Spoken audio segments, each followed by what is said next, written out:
I just liked this series from a competitive standpoint. I liked the chess match of each team. Basically, it was kind of a race every game for either team to get a lead. Let's say if you got a lead around the 6th inning, you were able to hand the ball off to your stud relievers for each team, but then you had to kind of sit them for a day if you used Hader and Williams, and the next day all of a sudden the Cardinals are able to use Helsley and Gio Gallegos. Yep. And then the next day, the Cardinals are able to use Genesis Cabrera, but series finale, all of a sudden, Williams, Boxberger, Hader are rested and ready to go.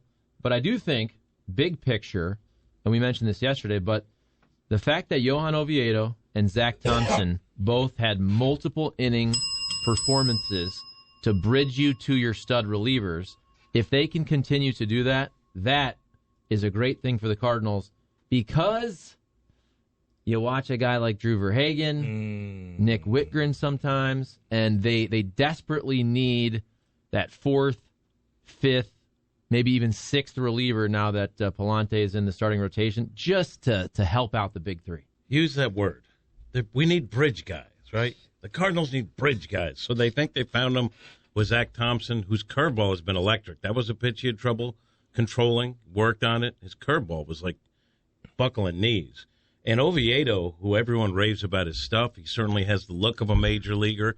He's got, all the pitches and the velocity, and he just hadn't put it together. He's a remarkable story because he had 25 major league appearances, 19 as a starter. 19 as a starter. A lot of close calls, hadn't won a game until the other night. So it was really emotional, kind of cool. And his parents are in Cuba.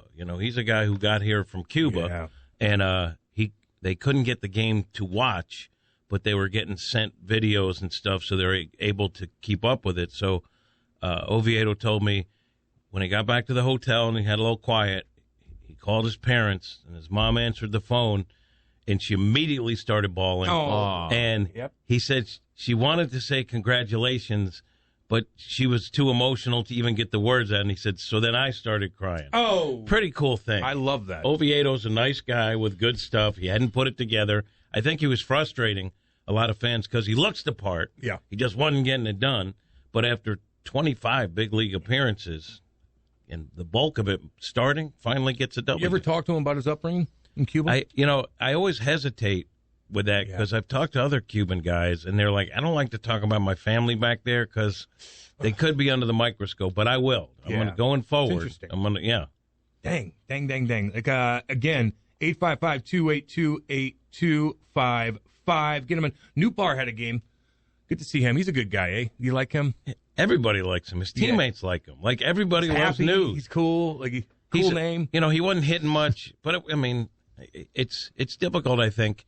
If you're used to playing every day, then you're here at the big league level, and you're not getting a lot of at-bats, and you're back to Memphis, and you're back here. I understand that it would be hard to get some traction. I think he's a plus defensive player. I think his defensive value was underrated. We saw some of it yesterday, 2 hits, including a home run, and that throw from the outfield, getting the guy to play and credit Herrera, because I went back and looked.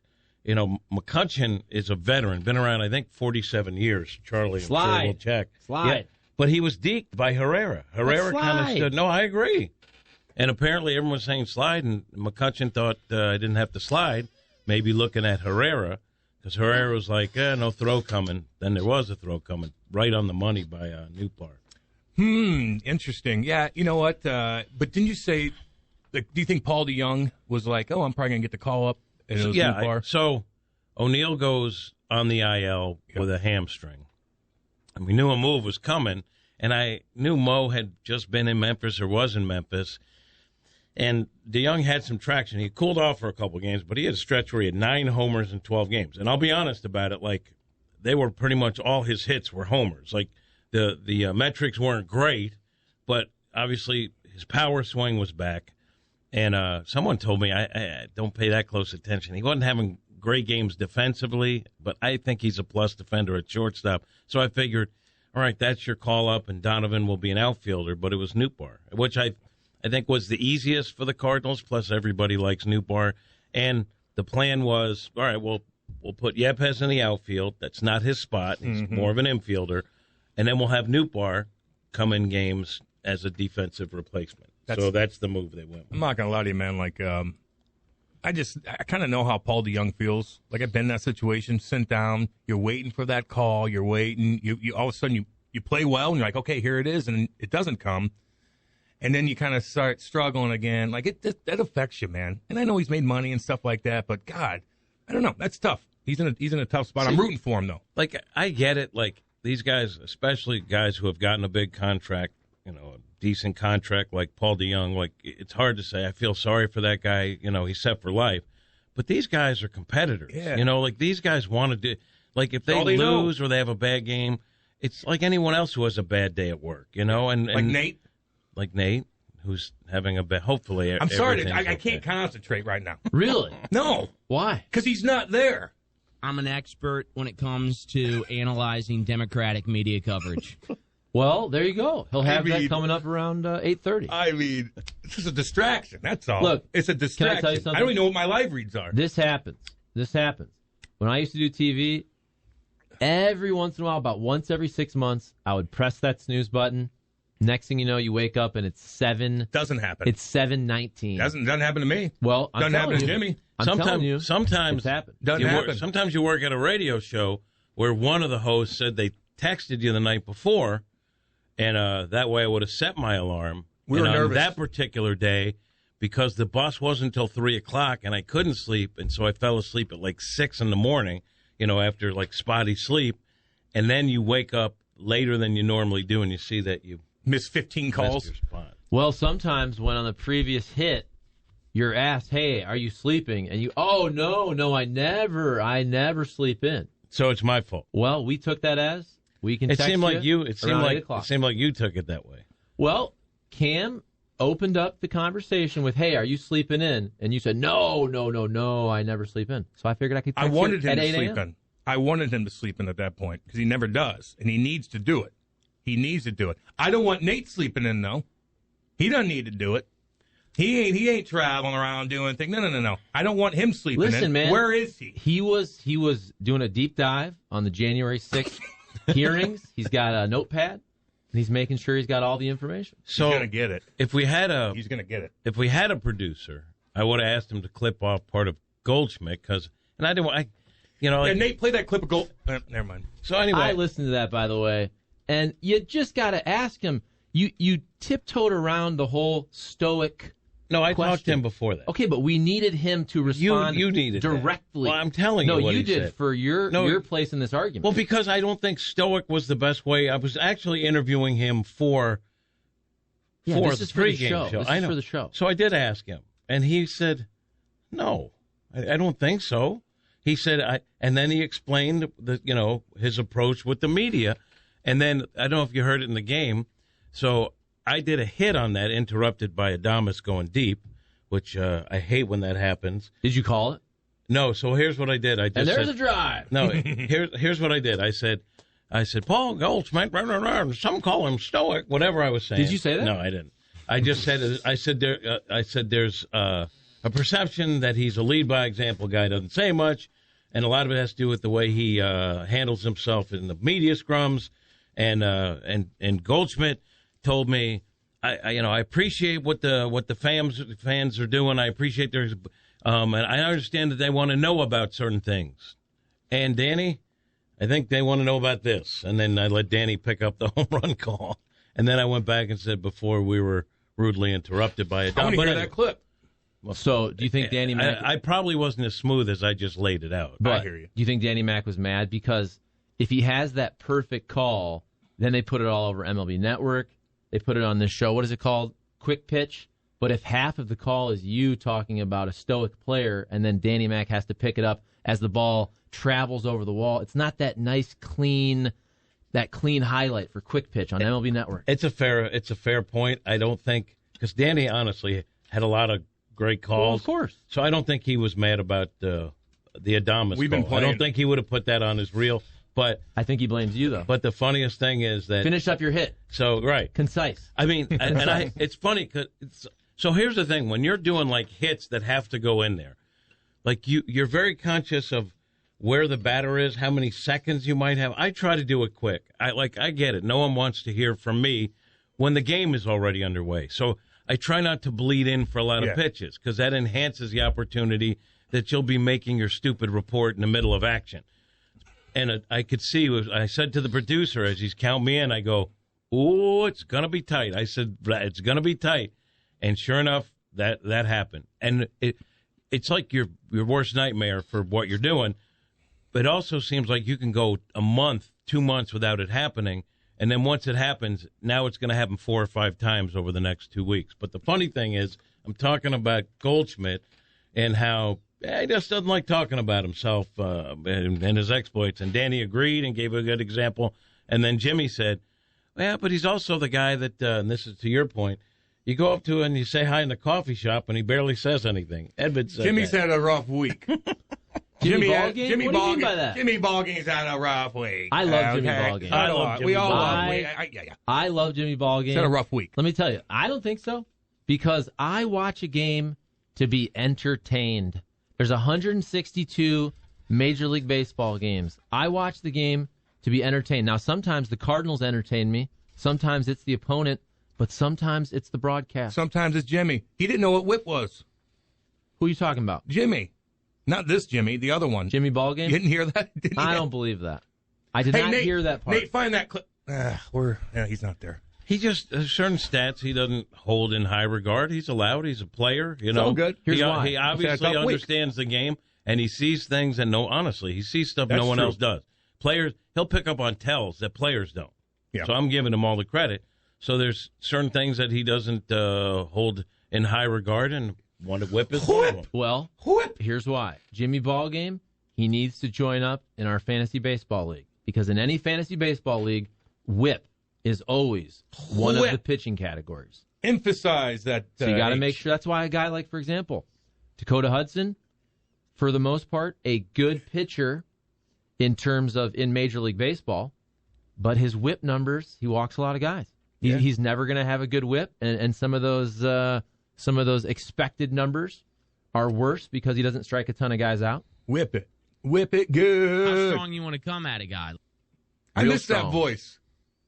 Did he text you No, back? he has not texted me. He's sleeping in. Look, No. But this that's happens. Charlie, it doesn't happen. Cam, yes, Shouldn't it does. happen. He's a young guy. No, he's not. He's 30 years. No. Okay, Charlie, it was a get on Thursday yourself. night. It was a Thursday night. That's a good party night. Did we not? No, it's. I was out. Hey, I was partied. downtown. I drank 10 times more than he did yesterday. Oh, really? How much did you drink? A lot. How much? A lot. Probably 8, 9 beer. Okay. Yeah. That means he only had one. And then I got up at 4:30. I got my ass here, and I produced a show. And I'm waiting on my other producer to come here so we can play drops and clips. I had a beer. Now I'm rattled. I had a beer last night. Good One for beer. you. Oh, yeah, you went to that comedy show, didn't you? I did. How was that? It was awesome. Was he really good? He was. I try not to be a victim of recency bias. Now, this is in terms of comedians that I've seen live in person. My wife and I both agree it's the best we've ever seen. Wow. Sebastian Maniscalco. He was better than Bill Burr live. Really? And I like Bill Burr. To me, he's number 2 behind Chappelle. Yeah. I've never seen Chappelle in person. That's the one guy I really want to see. Yeah. Sebastian Maniscalco, though, I feel like the last about 5 years is on a rocket ship. On a rocket ship to the top. Yep. Well, I think it took him a while to become a huge name. And he is now. Frank Cusimano, by the way. He's not going just tonight. an Italian thing. He loves him. He's going tonight. So this show was moved in January. There was a COVID situation. So he moved the show to tonight, but then he added a second show. So tonight's show is sold out. Last night's show was actually not sold out. But he's a big enough name to have 2 shows in St. That's Louis. pretty cool. I think he sold out Madison Square Garden 4 straight nights. Let me ask you something. Once. What do you think he's making? I always am very interested by that. Yeah. He had an opener. So we're talking the fabulous Fox Theater. What does that seat? About 3,500? Do you like the Fox? Pretty nice, isn't it? I love it. I do. It's nice. I love it. I do. It's beautiful. Easy Honestly, to get like- down. it's Oh, safe. yeah. Like, it makes you also feel like, even if it's just a show that's not great, it makes you feel like it's going to be a great show because it's a Yeah. wonderful set. You had a lovely picture. I gave you an American flag. And and you a can kissy park. face. You can park right down. I parked for $1 because you nice. get there about what? About 6:15, and the show started at 7:30. He had an opener, but the The meters, they stop at 7 o'clock, so you can park for literally like $1.15. We got in, we got out. Like as we were leaving, because right when he's done, we didn't stay to do the whole get your clap. ass out. We bounced, Yep. and we got in our car, and we were on the highway in 5 minutes. That's nice. Which was fantastic. Okay, so how much did you pay for a ticket? So I believe with fees, it was about $150 each, which Bill Burr was much more expensive. $150 each? Oh, he's racking it in then. This was, by the way, the secondary show that was not sold out. This dude's a monster. $150? Cam. Whoa. It says he's worth $17 million on one of those websites. This dude is wow. one of the Okay. biggest stand-ups on earth. Okay. I was saying $150 each. If you Damn, have boy. not, I'll be the first one to say it. I feel like I came across Sebastian Maniscalco maybe during COVID on Netflix watching some of his old stuff. My Yep. wife and I started watching his specials. Freaking hilarious. His physical comedy is amazing, which is why he's a very smart guy, because even if you don't have good seats, they have 2 monitors set up, which they don't always have for stand-ups. Sometimes it's just the stand-up comic, and if you have bad seats, it's hard to see. But for this guy, you need to see his facial expressions. You need to see his movements. He'll dance around a little bit. Oh, He's I got like a little that. bit of. Can he prance? Because I like prancers. Well, he prances in a funny way. Though. Good, like he's Logan. got a little bit of Andrew Dice Clay in him, but he's got a little I bit of didn't think Michael it was Jackson. funny at all. But I'm just talking Jimmy, about. you're right. No, I'm telling you, if you watch this dude, he is freaking hilarious. Play a clip, Sethy boy. Does play he right now. curse a lot? It's about a minute long. Go ahead, Okay. play it. Let's go. We're about to find out if he curses. No, he curses. And let me know if Nate texts you too. Really happy and they encourage things. Talking about his They like do his girlfriend's family, as a family. wife's family. They work on their inner self. We work on our inner self. They do therapy. My family don't do any of this. No therapy, no bettering. Oh, he does have dice in him, It's like, doesn't this he? is it. What are you gonna do? Change? This is you. No one's popping pills on my side. Nobody's on antidepressants. My father's like, I've been depressed for 30 years. Yeah, I like him, man. He does got a little dice in him. Hey, yo. Hickory dickory dock. Get out of Your here. time on your comedy clock. Get out of here. I'm telling you, man. Dickory dock. If you get a chance to see this special, I'm sure he'll do a special on this year's worth of material. He had this really funny bit about taking his kids to school. I think he's got a 3-year-old and a 5-year-old, and he said there's a kid in his older kid's class, and he says he identifies as a lion. So the kid dresses up at school every day as a lion with the tail, with the ears and all that. And he was just, I'm not going to do it justice, but apparently he drops his kid off at school, and his kid, who's 3, immediately takes his shirt off. He's like, as an Italian dad, he's like, I love that. I was never prouder. And the teacher comes over, sir, can you please tell your child to put his shirt back on? And he's like, why?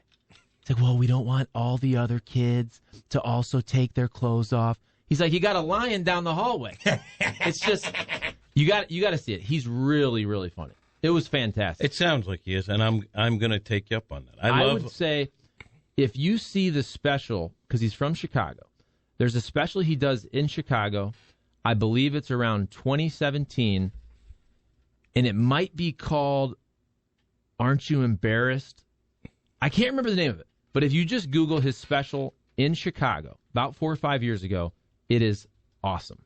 Get You'll him see it in. on Netflix. All right, now you got me curious. Yeah, I think I'm gonna the check that best out. comedy shows I've ever seen, Seinfeld was up there, and Ray Romano. We saw him in Vegas, and I never even watched his sitcom. Like I was aware of it, but he was great too. Though, I You think like Seinfeld, though? Did you like him as a stand-up? I did. Really? I do. Yeah. Dry and Part of it, like I remember as a kid, like in high school, HBO used to have young comedians. yeah. I don't know if anyone remember if they still do it. I don't know, but I remember anyway, them talking about it. I remember at a sleepover with my buddies and another buddy, and we watched that late at night, and we saw this guy Seinfeld, and before he had a show or anything, on Young Comedians, and we were laughing so hard we were cramping up. So I've been a fan ever since. Well, he's done pretty good for himself. And what's the deal with airline food? That's what it's because when you watch, I never watch a stand up, but then you watch Seinfeld, and then they had the stand up before the show, and I never laughed at that, so I thought that was That was it. But that was like the PG stuff. I mean, Seinfeld doesn't curse, and I don't care if a guy curses or doesn't curse. Yeah. To me, that has nothing to do whether or not I'm going to like him as a comedian. I'm not offended, or I don't think, oh, he's not cursing. It's not for me either. I just base it on whether or not I think they're funny. And like when we go to Vegas, my wife and I, we always go to like one of the Improv or the Giggle Hut or whatever it is because we love watching comedians. Thunder Down Under? Giggle Hut? Guys you never heard of, and they're great. And it's like to me, like to make it as a comedian, that's just as hard as making it as a Major League Baseball player. It's hard. And I always go back to Greg Warren locally, who I think is hilarious, and I've seen him a couple times. And the first time I saw Greg Warren at the Funny Bone, I think. Is that the one? Yeah, Westport. Yeah. Yep. And, I mean, I was cramping up at that one. My tip of the cap to comedians, because it's hard to make it. And tip of the cap to Greg Warren, because he's a local guy, and he's really, really funny. And you know what? I keep bringing this up. We are going to hand out that gift card to all y'all out there, 855-28282. Get them in. And you know what? The best chirp about Nate is probably going to win it today. Although we got to see if he's okay first before I keep going on and on about him. Well, it's too late for that. It's too late. It's over. But in fairness, I'm just saying. Seth came in late, and we bashed him for a week. We bashed him. I pressed the and opener. He ate it, and he took it like a man. And he wasn't this late. He was 2 minutes late. And I lost it on Seth. So. Do you forgive me? Yeah, I do. Because you've been working your ass off. You've been coming and you've been dropping drops like you're going out of business. I like that. But if you're late for the show, you're going to get chirped. That's how it goes. By the way, his opener, also very funny. Pat McGann. Oh, really? From Chicago. Did about 20 minutes. Very funny as well. Steve Fletcher, the room stretcher. Hey, boys, my sister-in-law is a school teacher in Illinois. She said there are kids coming to school as cats with tails and leashes. The teachers are up in arms and want them to put litter boxes in the bathrooms. This is no joke. My sister-in-law told the superintendent, if you put litter boxes in the bathrooms, I'm out of here. Are you kidding? Nope, that's where we are. No offense. We've opened this. We've opened it up, haven't we? Yep.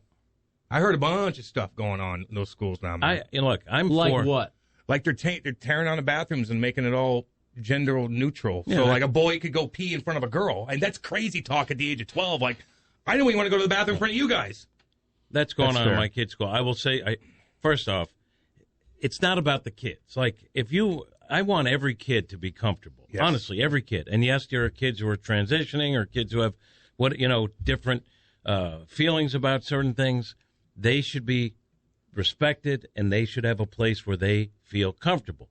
But there's going to be other kids who are not going to be comfortable with a gender-neutral bathroom, and unless you're respecting their view, their concerns and the parents' concerns, then it's not inclusive. Okay? You have to take into account. Let's try to make all the kids comfortable. But here's the thing: middle school. If you talk to teachers and school administrators, they'll say, "Well, no, in middle school." The reason why there might be an uptick in discipline problems is because the hormones are kicking in that age group. They're just kind of finding out who they are, so they're harder to handle. That's what they'll tell you. So why would you put kids in that age group that are having the hormones kick in and by the words of the administration say they're hard to handle? It's tougher to control those kids in that age group. Why would you put boys and girls together who don't want to be together? And that it's just not age appropriate. Imagine if you're a 12-year-old bathroom. What's that? Yeah. I mean, is that okay? So I'm curious. Is that actually happening? Are you saying there's no longer? No, it's not happening. Nothing going there. No, not going on. No, he's asking. I'm asking a question. So you're telling me at Ladue Middle School they no longer have boys and girls bathroom? I'm saying that there's construction and they're discussing how they're going to handle the bathroom situation, and there are going to be gender-neutral bathrooms, which I'm for. So, in addition, you're saying the question is, are they all? And the answer has been a little murky, and that has caused some parents. Now, someone said that at one of the elementary schools, they just announced that all the bathrooms are gender-neutral at one of the elementary schools. I don't know that to be fact, but this is the discussion going on because at the middle school, there's been construction and they're kind of reconfiguring it. and it's quite possible that they'll have options for all the kids, which is the way it should be, so that everyone can be comfortable. Sometimes when adults get in the mix, they want it to go a certain way. And my thing is this, like, if you're going to have all gender-neutral bathrooms at the schools for the kids, then I am going to request that that all the bathrooms for the administration and teachers all be gender-neutral. Yeah. See, they like that. One big party in there. One big party. Imagine a little 12-year-old girl walks in the bathroom and there's 3 kids in there. There's 3 boys in there that are like 14 years old. Hi. No, don't mind us. Go ahead. We'll sit right here. Yeah. That's ludicrous. So that, I mean, I honestly think, like, if that happens, okay, if that's the decision of school, whatever, I'm going to insist that the administration do the same, and no more private bathrooms for the superintendent or whatever, and the teachers' lounge can't have single. We'll configure it so that everyone, the kids, you're all taking a dump together, right, and the teachers. So, like, the heavyset gym teacher is going number 2 next to the. Why does it matter if he's heavyset? Because it's more disgusting. Yeah, that's really? Because you eat more and more comes out of you, so it makes so the heavyset male gym teacher is going to go number 2 next to the classy, svelte, whatever. No, I just think, like, people have a right to feel a certain way. All I want is I want all the kids to be comfortable. I want their education to be age appropriate. These aren't crazy things. Nobody said they were. Oh, no, there's people. Okay, but here's the thing. This whole conversation is about, particularly for what we're talking about, unknowns. I guarantee you what happens 99% of the time is what happens with almost all public restrooms, what you see now at arenas, what you see when you go to the fabulous Fox, is you have men's bathrooms, women's bathrooms, and family bathrooms. That's what happens at 99% of all of these venues. No, and I like the other things never happen. Am I wrong? I'm just saying. But Kat, I just asked you. You've told me that stuff doesn't happen, and I show you documentation about. But you didn't show me anything anything here. You said there's construction. No, I'm just saying. Let me finish. I've showed you stuff that it does go on. What have you showed me? Stuff about the education and what kids are being taught. You told me about a picture. You didn't show it to me. Well, I'll show you during the break. All I'm saying is that this causes parents to not, after they're told it doesn't go on and it does, to not trust what they're trying to get out in front of this. I want to wait and see what the facts are. So, but that's the concern now, and we're still waiting for a response from the school as to how they're going to set this up. But I know for a fact that there has been a push to make them all gender neutral. I would be shocked if that actually happens in middle schools and high schools. What about elementary schools? Well, elementary schools, I think that's a different conversation sometimes when you're literally having teachers and they're walking a kid to the bathroom, and in some cases they're helping them wipe. I'm not gonna lie to you. I like those family bathrooms. No one's ever really in them. I'm not going to the men's. They're not for you. No, they're not for you. I know, but I like to go in there because they're kind of like no one goes in there. And I'm like, if you had like a split personality where you had multiple personalities, that would be like a family. You're a family of one because you got 9 voices. Yes. Then you could use it. Well, that's what I tell people. I'm one big happy family. Although I'm a little rattled today because of you-know-who. Keeps staring in that dark room over there, and it's pissing me off. All right, Scooter in U City chimes in and goes, the cat, laugh out loud. Funny dude. We all pictured our overweight male PE teacher. Yeah, I know.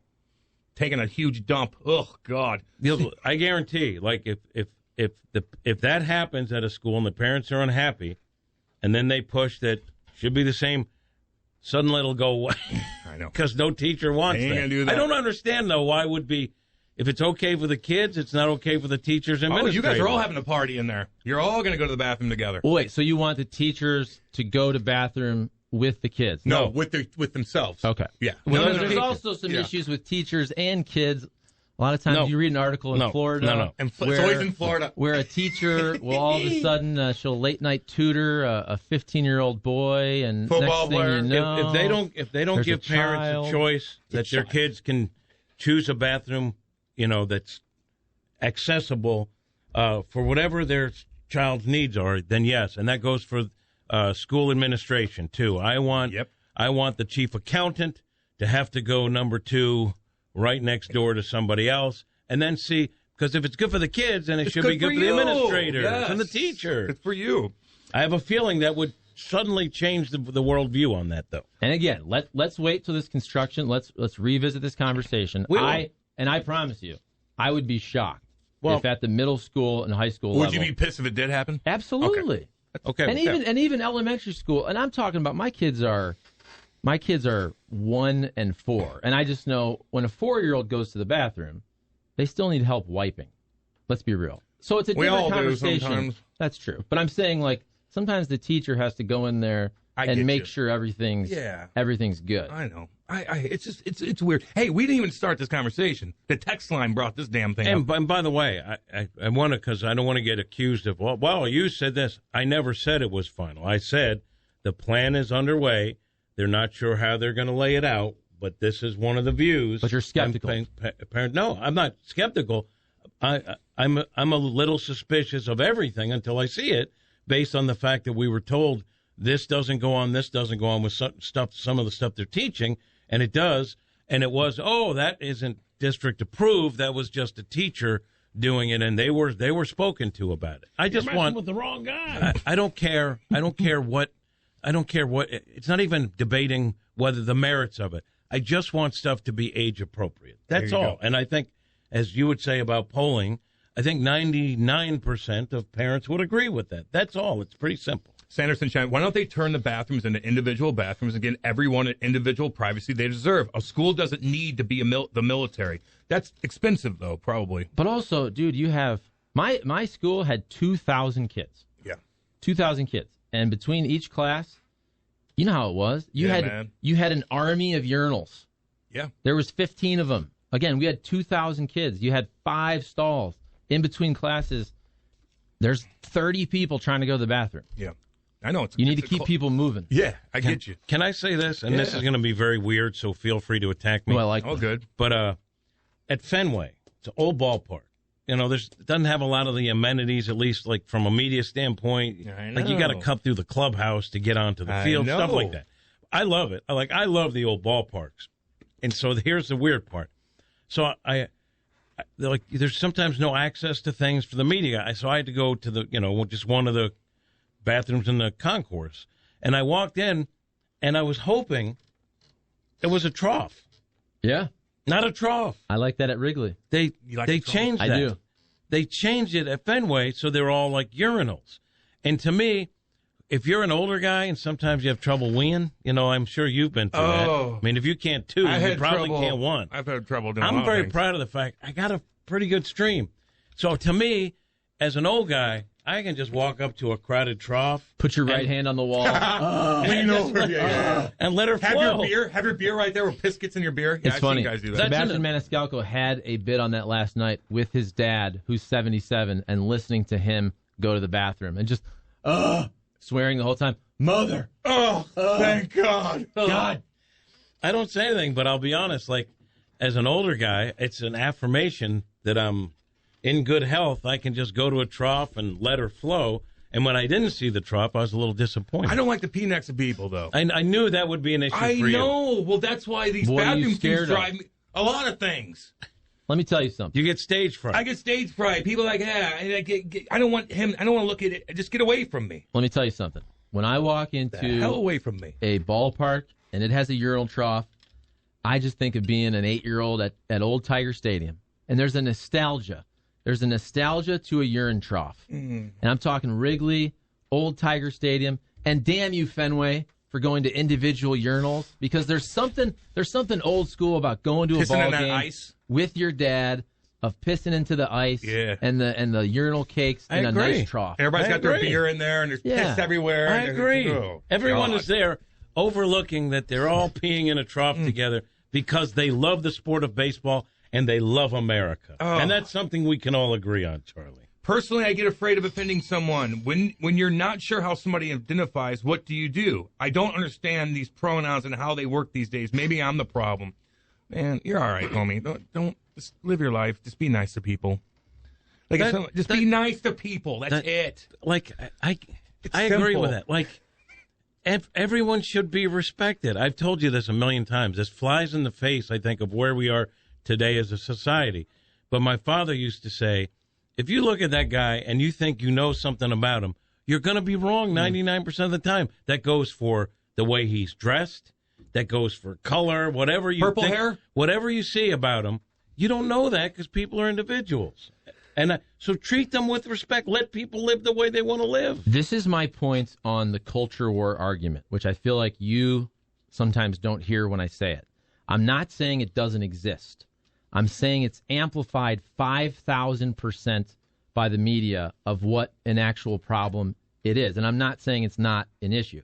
And I'll just throw it out to this dais of people. I would just like to ask, and I'm not saying that we're the perfect cross-section of America. Sure we are. Have you ever in your life, besides reading about it on Twitter, have you ever had an issue or a time in your life where a pronoun situation came up? No, because I don't leave my house. Okay, but for me, I'm 40 years old. I've never in my life had that happen to me. Have either of you guys, Seth, Kat? No. Okay, Kat. Friends of mine who I'm asking you. No, not me, but wait. But that's part of my life. Let him go. Part of my I just asked, I said the people in here. No, but if you have friends who are in the corporate world, I'm not in the corporate world. So sometimes you can say it didn't happen to me, so it's not out there. That's living in a bubble. No, To it's me, not. I think so. No, it's living your life. Okay, if you have friends who have to deal I with have this many in the friends in the corporate and they world. don't, they have None they of them deal- have ever complained about Okay, this. I have a friend Ever. who just told me that he had an issue with that, and he was told explicitly when he's leading like a Zoom meeting, never say, "All right, guys." You know, like guys is there's no gender attachment when you say, "Hey, guys." It's a friend. Can't say that anymore. And he also was got a memo that there's certain people in the office that you must use pronouns for properly. Okay, it's a friend of mine. Okay, It's not in my world, but because it's not in my world doesn't mean I can't I can't listen and I can't have an opinion on it. I didn't say because that. otherwise you're like in a bubble. Like if I don't see it, it doesn't exist. There's a negative to that too. I disagree because I don't live in a bubble Okay. at all. And by the way, the things you just I explained, do live in a bubble. that's fine.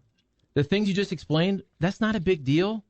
Okay, you can't say the word guys. I'm not saying I even agree with that. What about dudes? Because I say dudes for even to girls. But Cam, again, 99% of the world, they don't care about those things. And by the way, the whole Maniscalco stand-up last night was about all of these issues. Oh, I'm listening And to he's him, dude. hilarious about it. Yeah. He had a bit about how you can't use the word in some states when you're listing your home. And I didn't look this up, but he said in some states, you cannot list your home as having a walk-in closet. Why is that? Because some people can't walk. Because people in wheelchairs. Now, he told a story. His cousin was over. His cousin is handicapped.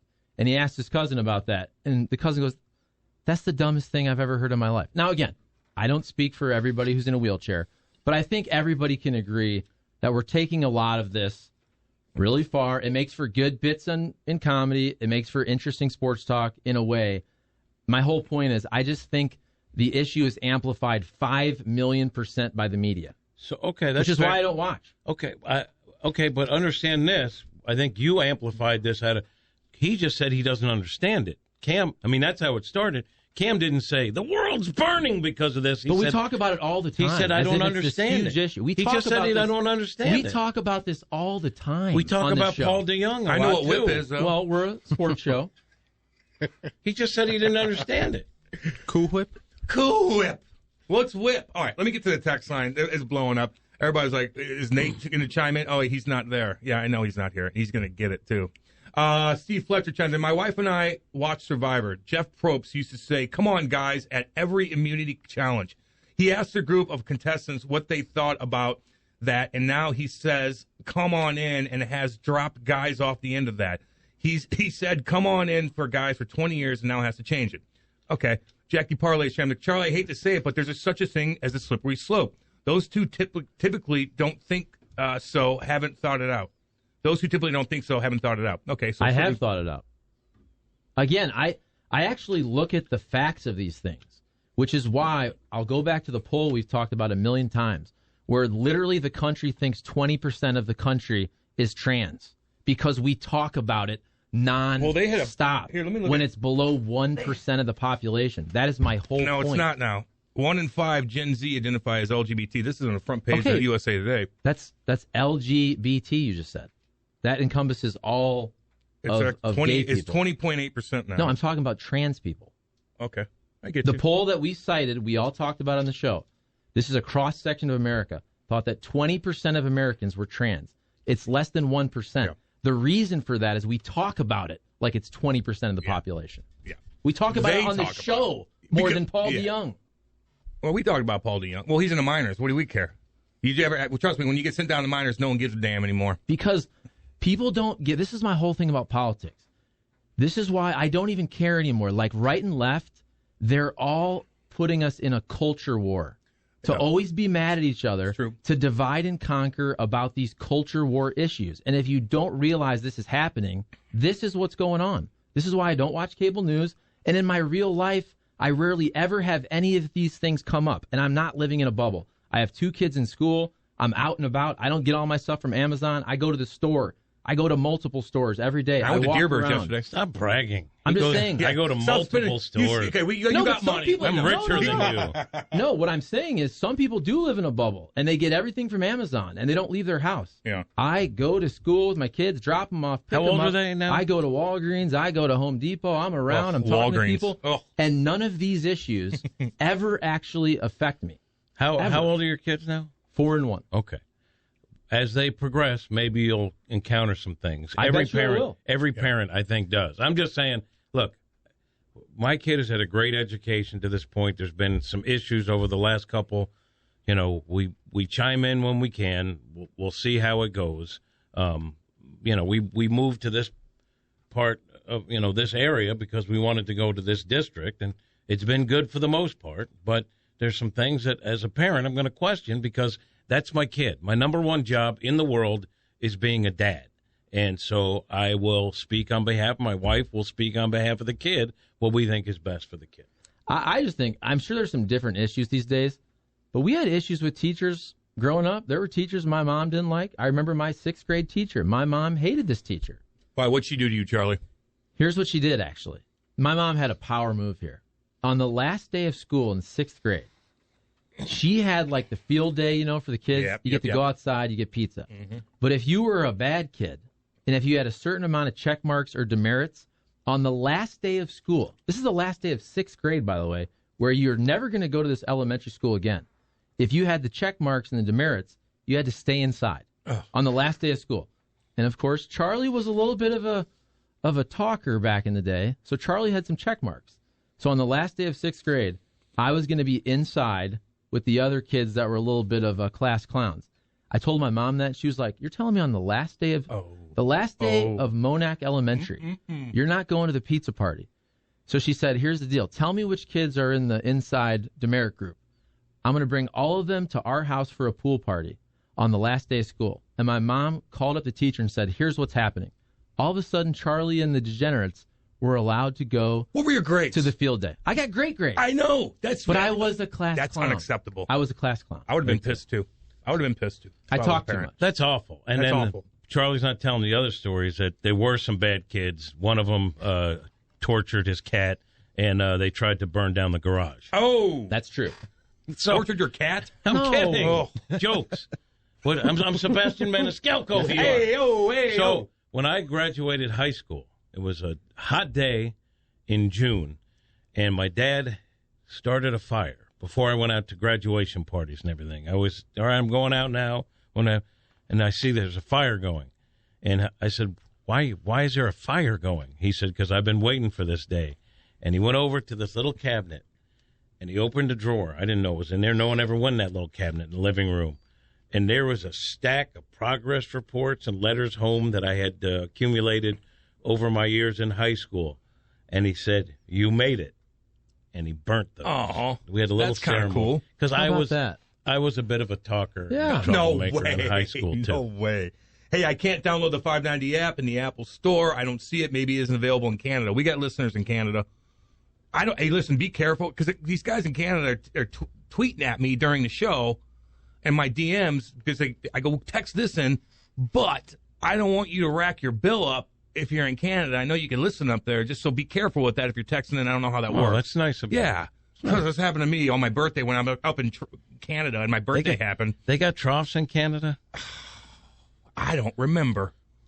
I don't remember. They I don't like should. trough. So let me ask you this. You, Seth, I, Charlie, Nate was a no-show. Oh, Jesus. And we all decided we're going to go to Wrigley. It's an hour in. And we it's had an hour in. It's pissing me off. And we had a couple of beers. Seth bought, right? So then we all had to go to the bathroom. Yeah. Are you telling me you would not go in Yeah, of as a course group I would. with me? Of course I would. You would? Yeah. But You would be? I'd rather go by myself. Would you size everybody up a little bit? Probably. Yeah. I think Probably. that's fair. I've been in locker rooms my whole life, homie. Like, I'm sick Yeah, but of you seeing look- you swinging, you know what, around. I'm sick of it. I'm sick of dudes. I'm sick of crapping next to dudes. I'm sick of watching guys in the bathroom crapping right after each other. I'll go find the women's bathroom in the underbelly of that rink. I'm sick of it. I've been on road trips with these guys. They're all disgusting. I'm sick of dudes. Even Charlie, me, and Seth? You guys are pretty clean cut, All right. and I like that. But, man, some of these guys, you're just in locker room after locker. Get me out of here. In the NHL, I'm sure going up it wasn't that way. But you had, like, separate stalls in the Not team much. shower. Not much. These guys are crapping one after another. I'm like, good God. Touching the same newspaper, reading it in there. Get out of here. Let me ask you this, because this is topical. Because I went to a very public place last night. I think part of this is people don't have enough respect for everybody around them. That's where you can criticize me for a lot of things. I go out of my way anytime I go out in public to not bother anyone else, even to the point of going to the bathroom. For example, last night, now I thought it was going to Are be... you virtue signaling right now? No, I'm trying to tell... Maybe I am, actually. Because, yes, I'm just people kidding. need to be more like me. Click that off. Oh, we don't have anything to do. Get that, Nate. Oh, never mind. I would love to sit through the whole comedy show and drink beers the whole time. I could probably have an hour and a half. Let's say you have 3 16-ounce beers. Yeah, baby. We got to the show early. We were going to eat. We said, we'll do some snacks. We'll eat after. Couple snacks. I had 1 16-ounce beer. And I said, you know what? I'm going to make sure I go to the bathroom before the show so I'm good to go, and I never have to get up. Now, luckily, I was the last person in the row, so I could have gotten up, but I didn't. But I see people who are getting up and making their whole row get up an hour into the show where a comedian only goes an hour. He's literally about ready to be done, and you're making your whole row stand up because you drank 17 beers, you freaking Hoosier. By the way, Why are you calling me a Hoosier? not you. What I'm saying, though, is I actually am looking out for not just my bladder, but not trying to interrupt everybody's good time at a show by having to get up and make everybody stand up multiple times to go to the bathroom. I think about I get what you're saying. other people. But I still want to have my beer, and I'll buy a box. Okay, here's my other part. I go to the restroom. By the way, fabulous Fox Theater. They had urinals, not a trough. Tell me, is this something you would do? I laughed when it happened, but I don't think I would do this. I'm using the urinal. I get ready to go wash my hands. A dude rolls in, walks up to the urinal. As he's going pee, rips the loudest fart. Rips just clearly doesn't care. It's a Hoosier. Isn't that Hoosier? Charlie, he's a Hoosier. Like, I get if you have to go.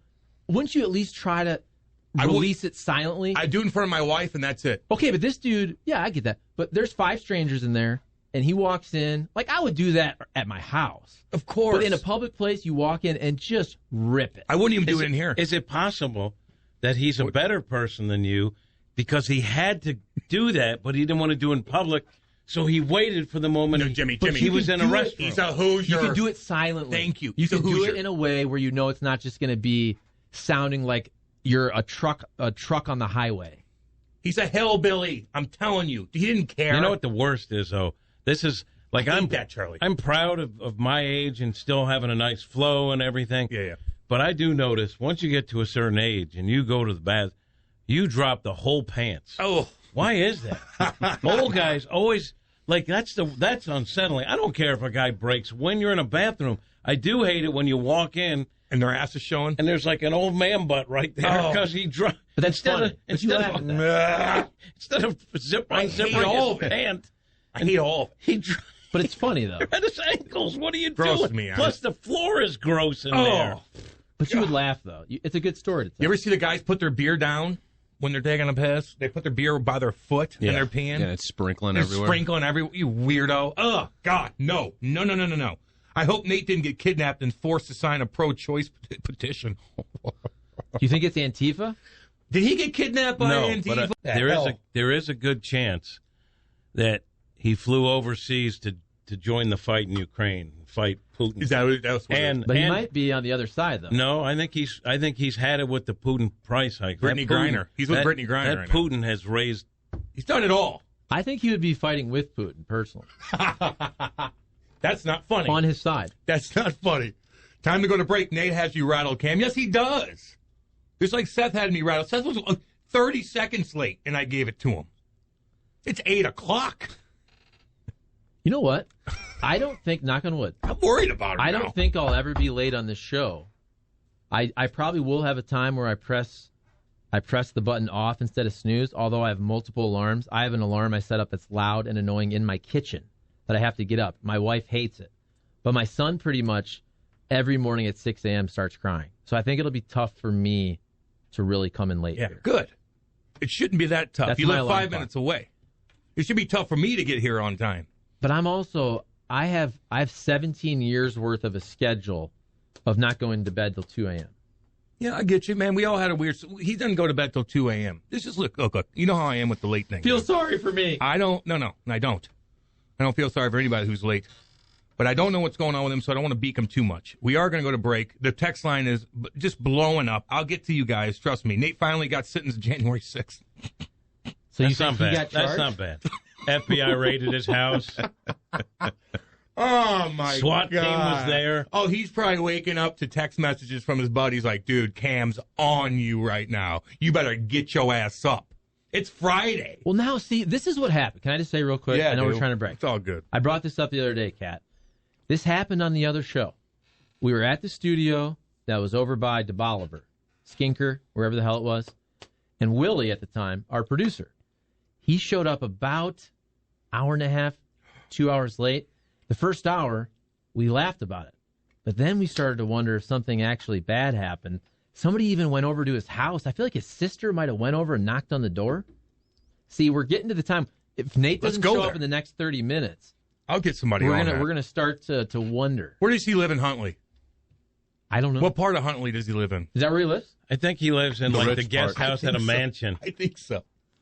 I think he does. He comes from cash. He doesn't admit it. Try to remember. He's like, oh wait, I didn't grow up golfing. I did play junior golf though. What?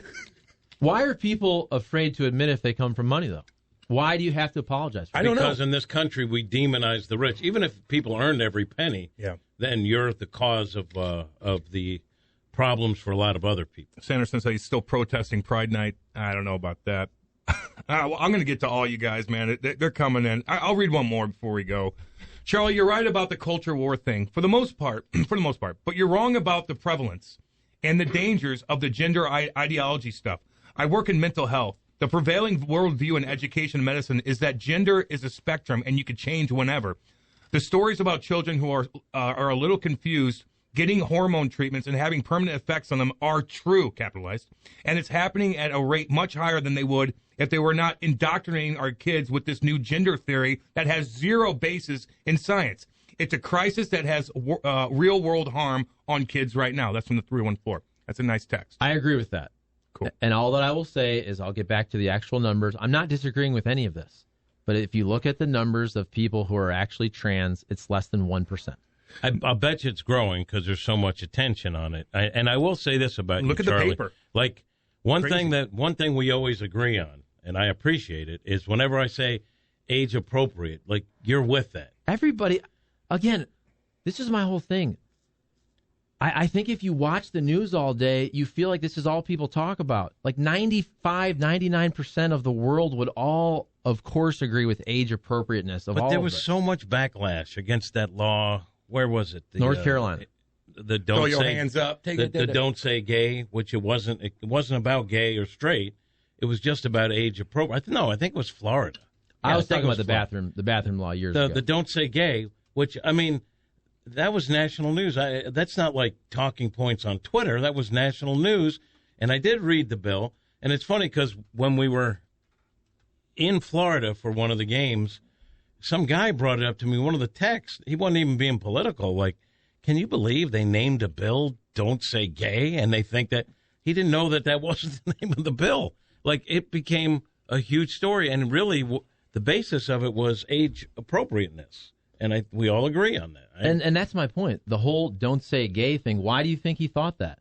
Because he watched one-sided news all day long that just brainwashed him to think that the bill was actually called Don't Say Gay.